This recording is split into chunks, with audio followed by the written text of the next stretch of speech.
अस्सलाम वालेकुम नाज़रीन, उम्मीद है कि आप खैरियत से होंगे। आज हम लोग क्योंकि अभी हम लोगों ने जो स्टार्ट किया हुआ है कोड ब्लॉक्स को, कि इसके अंदर हम लोग सी के अंदर जो सी लैंग्वेज है उसके अंदर प्रोग्रामिंग करना सीख रहे हैं।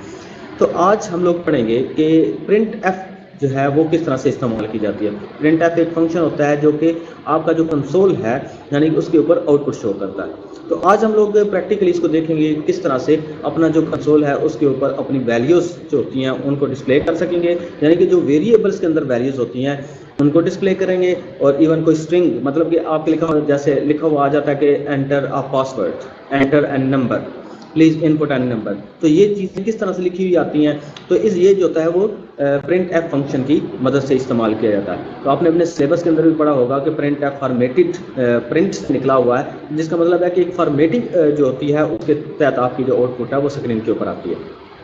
तो यहाँ से हम फॉर्मेट जो स्पेसिफायर्स हैं उनके बारे में पढ़ेंगे कि किस तरह से आपकी जो वेरिएबल होते हैं उनकी वैल्यू आपकी स्क्रीन के ऊपर डिस्प्ले होती हैं।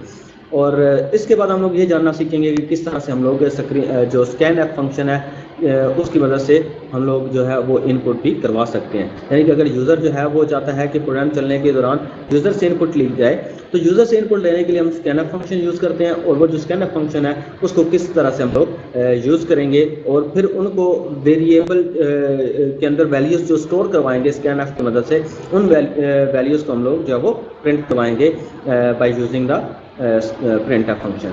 तो हम आज के हमारे जो मेन टॉपिक्स होंगे उनमें से हमारे पास कौन कौन सी चीज़ होगी, उसमें से हमारे पास प्रिंट एफ फंक्शन होगा जो मैं बता चुका हूं कि आपको स्क्रीन के ऊपर आउटपुट जो है वो शो करने के लिए होगा। और साथ में हम अपना जो कोड ब्लॉक्स है वो भी ओपन कर लेते हैं। और फिर दूसरा हमारा क्या होगा, दूसरा हमारा होगा कि हम जो है वो जो स्कैन एप फंक्शन है कि यूज़र से अगर ड्यूरिंग द प्रोग्राम अगर इनपुट लेनी हो तो उसके लिए हम लोग जो है वो क्या इस्तेमाल करेंगे, अपना स्कैन एप फंक्शन इस्तेमाल करेंगे। और साथ में जो फॉर्मेट स्पेसिफायर्स हैं कि यानी किस तरह की आउटपुट जो है वो डिस्प्ले करनी है उसके बारे में जो है वो भी स्टडी करेंगे।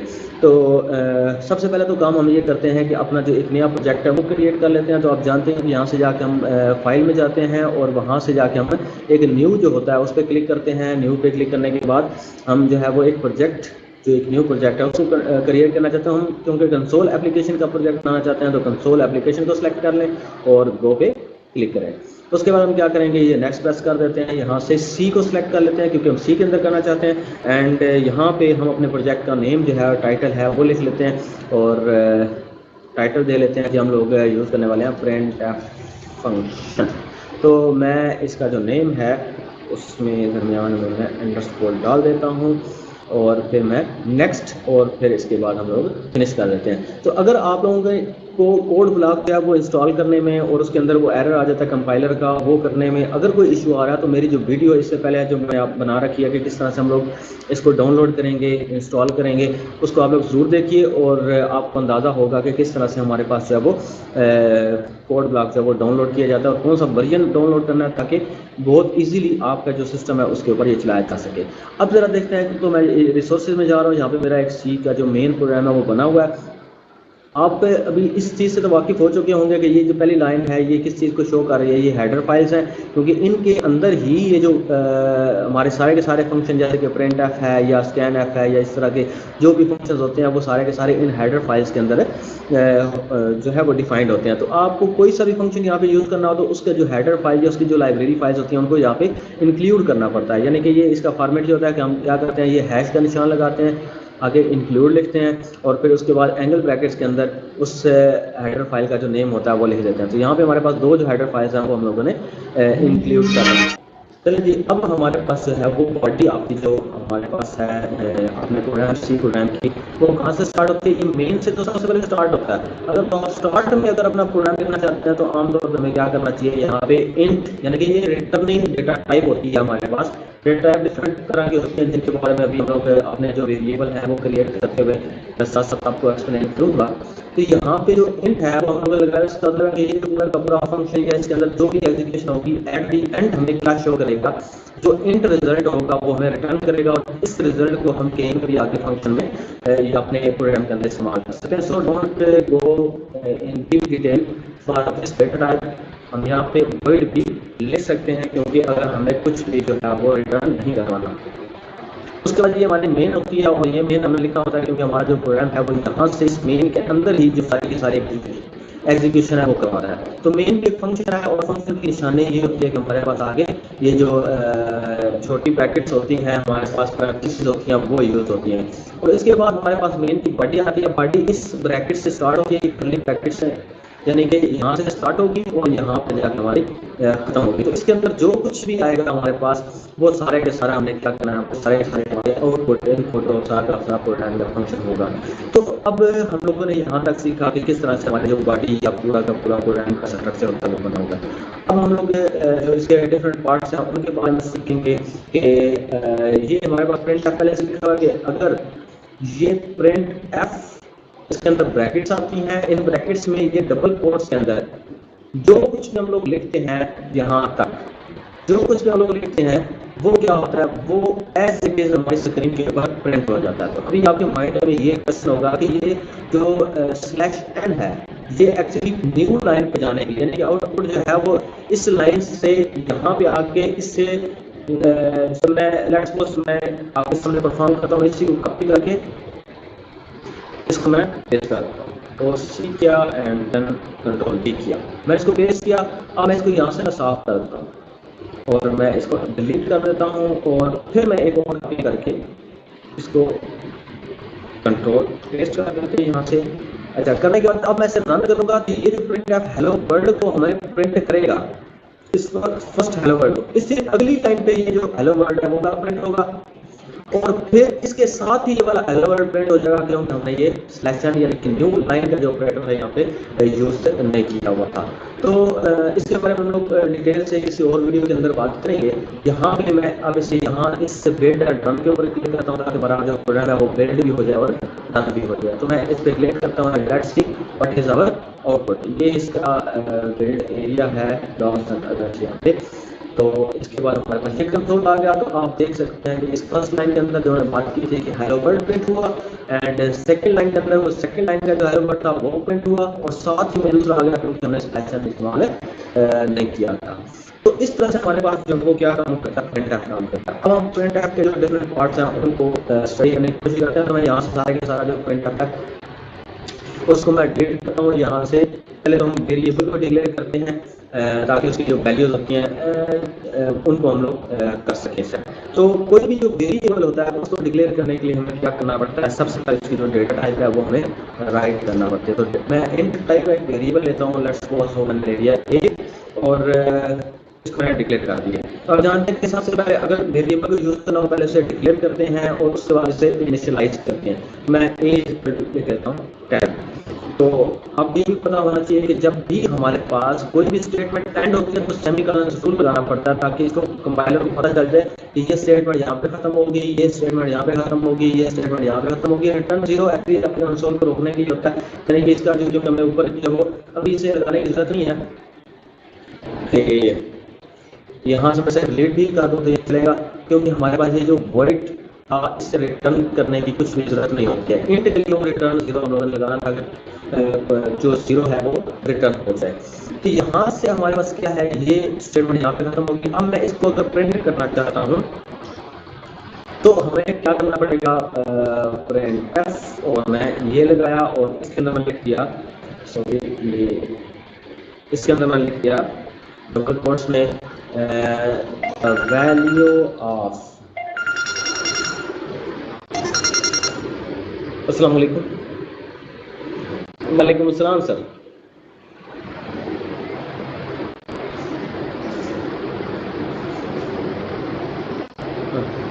जी ठीक हो गया सर, मैं चेक कर लूँगा सर। Okay sir. ये कॉलेज में आ जाती है मेरी सारी एडिटिंग का बेटा करेक्ट करवा दो, मुझे इतना ज़्यादा बीच में काम करना पड़ता है, ये सारी बातें बीच में रिकॉर्ड हो रही हैं। फिर करें आप the value of A is, तो ये मैं ऐसे करके मैं यहाँ पे स्पेस भी दे देता हूँ ताकि थोड़ी सी दूर हो। तो यहाँ पे मैं कॉमा लगाता हूँ, एंड अगर आपके माइंड के अंदर ये मौजूद है कि यहाँ पे अगर ए लिख दूँ और उसकी वैल्यू जो है वो यहाँ पे प्रिंट हो जानी चाहिए, मैं टर्मिनेटर लगा देता हूँ यहाँ पे। तो ये टर्मिनेटर होता है, स्टेटमेंट टर्मिनेटर है, ये जो सेमीकोलन होता है इसे कहते हैं। तो यहाँ से अगर मुझे ये चलाना हो, मतलब अब इसको मैं अगर रन करूँ, लेट्स सी व्हाट हैपेंस, मतलब ए की वैल्यू यहाँ पे प्रिंट होनी चाहिए, बट आप देखेंगे कि यहाँ पे एक एरर आता है, the value of A is, आगे देखिए ए की वैल्यू नहीं हुई। तो हमें अब क्या करना है कि किस तरह से ए की जो वैल्यू है वो प्रिंट करनी है, क्योंकि ए तो एक स्ट्रिंग है इसके हिसाब से अगर यहाँ पे देखा जाए, लेकिन हमने कहा हुआ कि ये वेरिएबल था यहाँ पे। इसके लिए हमें क्या इस्तेमाल करना पड़ता है, यहाँ पे फॉर्मेट स्पेसिफायर जो होते हैं, यानी कि इसका जो फॉर्मेट जो करता है इसकी आउटपुट को, वो हमें इस्तेमाल करने पड़ते हैं, उसके अलावा नहीं हो सकता। तो इंट जो वैल्यू होती है उसके लिए या तो परसेंट साइन आई या फिर परसेंट साइन डी जो है वो फॉर्मेट स्पेसिफायर यूज होता है। यानी अगर मैं ये साथ में लगा दूं, इसका मतलब यहाँ पे, यानी ये स्ट्रिंग होने के बाद यहाँ पे क्या आ जाए, एज की जो वैल्यू है वो प्रिंट आउट होके आ जाए। अब मैं अगर इसको क्या करता हूँ, रन करता हूँ, तो लेट्स सी, ये वैल्यू ऑफ जो ए है वो 10 आ गई है। तो इससे हमें पता चला कि हम किस तरह से जो वो यूज़ करते हैं। अच्छा, उसके अलावा हमारे पास क्या है, जो प्रिंट एफ था उसके लिए हमने फॉर्मेट स्पेसिफायर ये किया।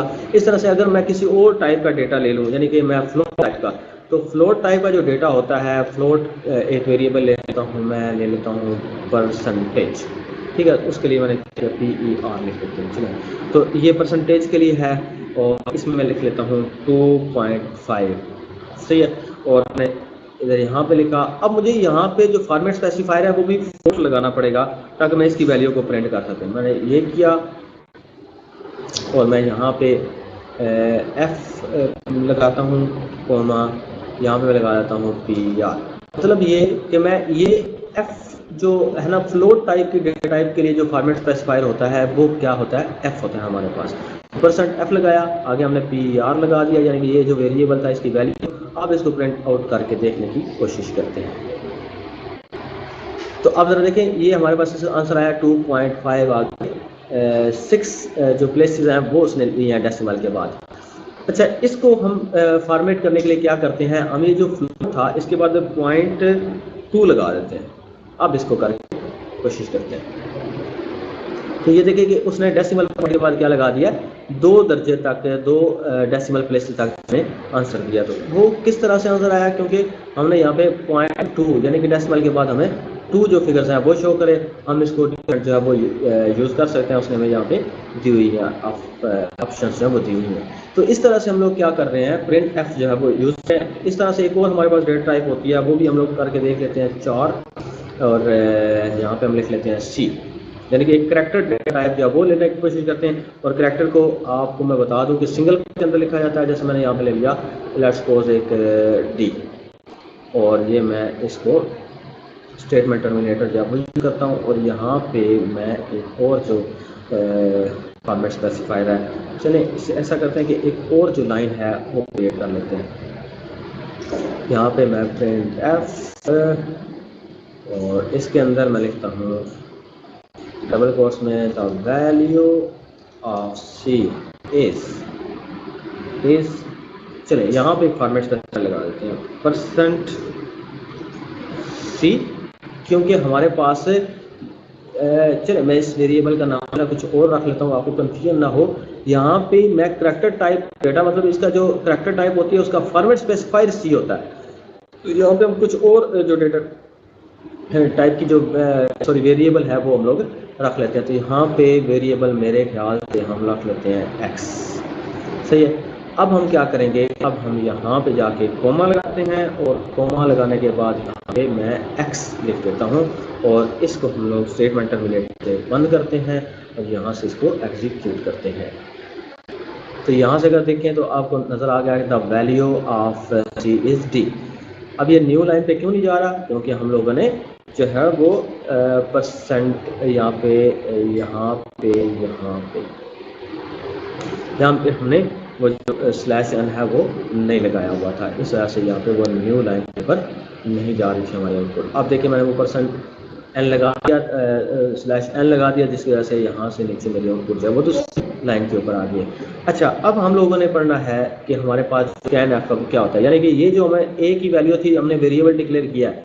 अब इस ए की वैल्यू हमने इस प्रोग्राम के अंदर ही इनिशियलाइज कर दी थी, इसे कहते हैं इनिशियलाइज करना, हमने इनिशियलाइज कर दी थी। अब हम चाहते ये हैं कि ये जो ए की वैल्यू है हमारे पास, वो ए की वैल्यू क्या हो, वो ए की वैल्यू यूज़र इनपुट करे। तो मैं क्या करता हूँ, आपको मैंने बताया था कि हम इसको कमेंट कर देते हैं, और आपको पता ही है कि कमेंट हम किस तरह से करते हैं। अगर आपको इसके बारे में नहीं पता तो मेरी जो पुरानी वीडियो है मैंने कमेंट्स के ऊपर सिंगल लाइन और मल्टी लाइन जो कमेंट्स है उसके ऊपर बना रखी है, क्योंकि कंपाइलर जो वो इन कमेंट्स वाली लाइन्स को इग्नोर कर देता है। यानी अब इस हिसाब से देखा जाए, मैं इसको एग्जीक्यूट करूँगा तो ए की वैल्यू नहीं शो होगी, क्योंकि मैंने ए को ए को जो है वो कोई वैल्यू मैंने नहीं कर रखी।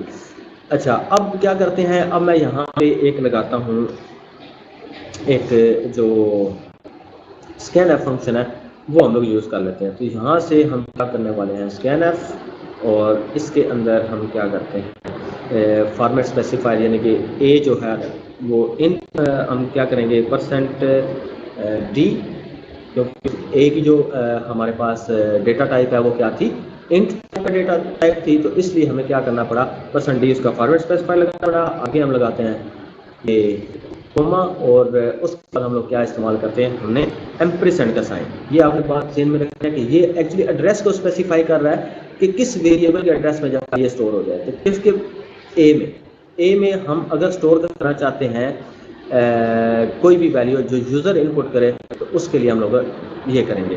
तो मैं यहाँ पे क्या करता हूँ, इसे टर्मिनेट कर दिया, लेकिन इससे पहले मैं क्या कर लेता हूँ, मैं लिख लेता हूँ यहाँ पे एफ से, ताकि मुझे पता चल जाए कि मैंने किसकी वैल्यू इनपुट करवानी है। तो यहाँ से हम पहले प्रिंट आउट करवा लेते हैं कि please enter the value of, so ऐसे लगा के हम यहाँ पे सो यहाँ पे हम टर्मिनेटर लगाते हैं, ये नहीं भूलना आपने।